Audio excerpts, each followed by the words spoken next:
كلما دخل عليها زكريا المحراب وجد عندها رزقا قال يا مريم أنى لك هذا؟ قالت هو من عند الله إن الله يرزق من يشاء بغير حساب.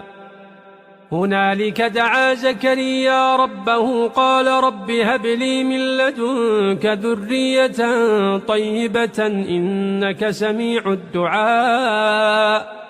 فنادته الملائكة وهو قائم يصلي في المحراب أن الله يبشرك بيحيى مصدقا بكلمة